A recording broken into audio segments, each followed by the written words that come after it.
Moi, j'ai 57 ans aujourd'hui. Je n'ai jamais vécu dans ce pays, en affrontant tous les jours de la vie, des portraits sur des panneaux 4x4, tous les jours que Dieu fait. Je n'ai jamais vécu comme ça. En 90, on a dit Omar Bongo, on n'en veut pas, on ne veut pas, on veut être libre, on veut être libre. De 90 jusqu'à son décès en 2009, il n'a plus baptisé un seul bâtiment public du nom d'un parent de ses parents. Les gens des Boris, c'était avant. Sur les films Bongo, c'était avant 90. Mais là, on a des portraits partout. Vous atterrissez ici à l'aéroport, vous rentrez dans le hall d'attente, c'est des portraits partout. 4x3. Dans toutes les villes du Gabon, c'est des 4x3. Qu'est-ce que c'est? On nous dit on est libéré. Mais pourquoi est-on libéré avec des portraits de quelqu'un partout? C'est l'occupation. Ça n'a pas un autre terme. Allez vérifier dans vos livres d'histoire. Ça s'appelle l'occupation. Quand la France est libérée, puisqu'on fait des parallèles, quand la France est libérée, on enlève les portraits de Hitler, on enlève la croix gammée, on enlève de partout. Il n'y a plus aucun portrait. Quand De Gaulle devient président du Conseil, il n'a plus jamais porté l'uniforme dès qu'il a été décidé qu'il est président du Conseil. Comment peut-on libérer les gens avec les uniformes? Comment peut-on dire qu'on est libre avec les armes pointées sur la tempe? Comment est-ce qu'on est libre avec un couvre-feu? Ça fait plus d'un an que le couvre-feu dure. C'est une occupation, ce n'est pas une libération. Et donc maintenant, il faut construire une nouvelle société. Avoir une autre vision de la souveraineté nationale, en commençant par construire une souveraineté industrielle, en commençant par avoir ce que j'appelle une société de confiance, en opposition à une société de soumission qui nous est proposée, où on dit la main qui demande est toujours en bas, c'est la soumission. On peut dire publiquement à un gouvernement, vous faites ce que je dis, sinon vous partez, c'est la soumission. Moi j'appelle une société de confiance. La confiance en nos institutions, la confiance en nos capacités à transformer notre environnement, en nos jeunes, en nos femmes, en nos élus, en nos parlementaires, à nos acteurs politiques, à nos acteurs sociaux, à nos travailleurs indépendants, la confiance. J'appelle aussi à mettre en place un système national d'intégrité. L'intégrité doit exister. On ne peut pas se servir de l'État, on est aujourd'hui dirigeant et on prend tout, on raque les fonds, on raque. On ne peut pas continuer comme ça. On ne peut pas dire qu'on va gérer différemment ou autrement et puis on est dans les avions d'un homme d'affaires à qui on donne tous les marchés de l'État. Cet homme d'affaires vous transporte en tant que dirigeant du pays, il met ses avions à votre disposition et derrière ça, il a les marchés de l'État. On dit qu'on veut la souveraineté industrielle du pays, économique du pays et derrière ça, on donne à un opérateur étranger les compagnies nationales, le transport maritime, sans qu'on ait fait d'appel d'offres, sans qu'on ait dit que cette compagnie était mise à prix, on doit la vendre. On ne l'a pas dit, on ne l'a pas évalué, mais on donne à quelqu'un. Vous vous souvenez de l'affaire Santulo? Peut-être qu'on a oublié. Mais je fais une petite digression sur l'affaire Santulo, j'en parle dans le livre. J'étais député à l'Assemblée nationale. Un ancien ministre d'État, Zakari Miboto, il était député, il siégeait pour le compte du GDD.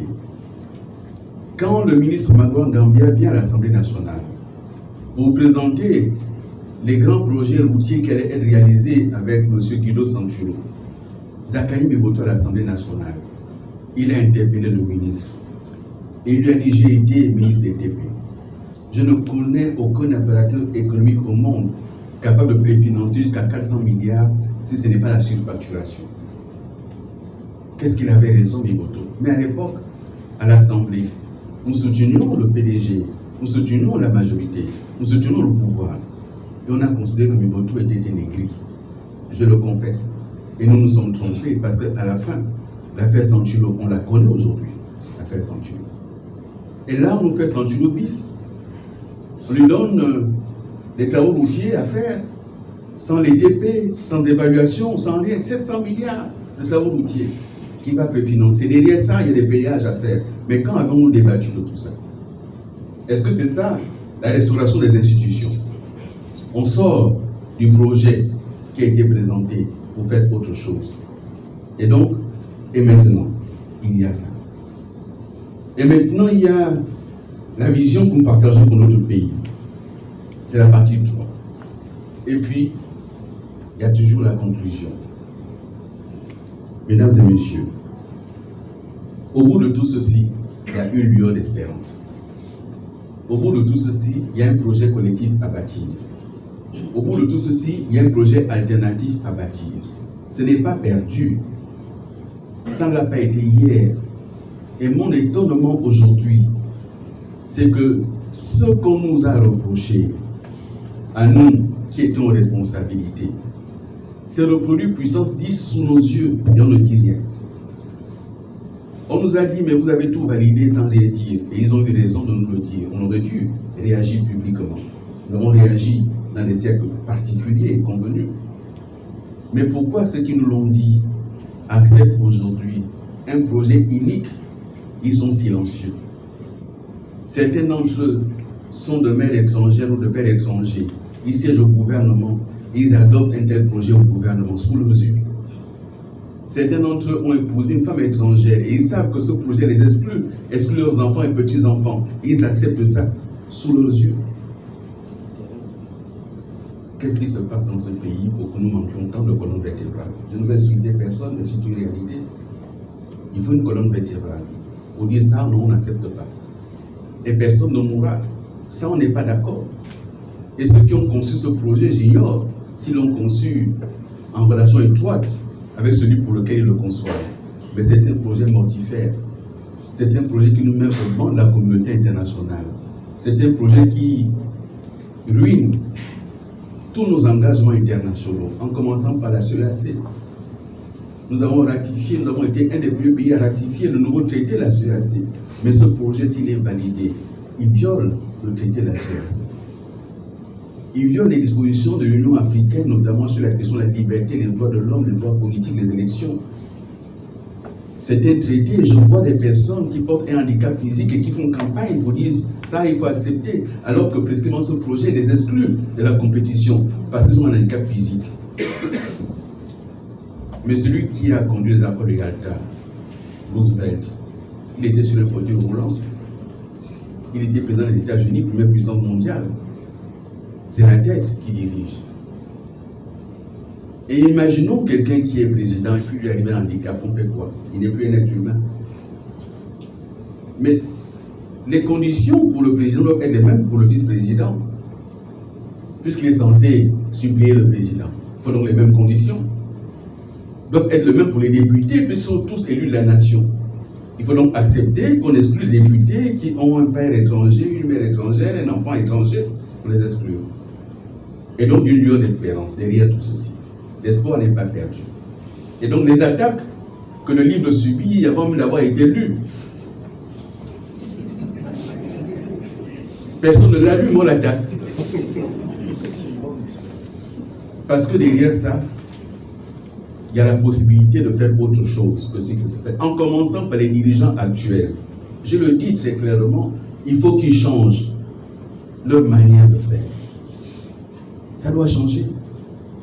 Nous ne pouvons pas avoir subi les critiques des Gabonais pour des manières de faire, et moins d'un an après faire pire. Cousins, neveux, copains, consanguins.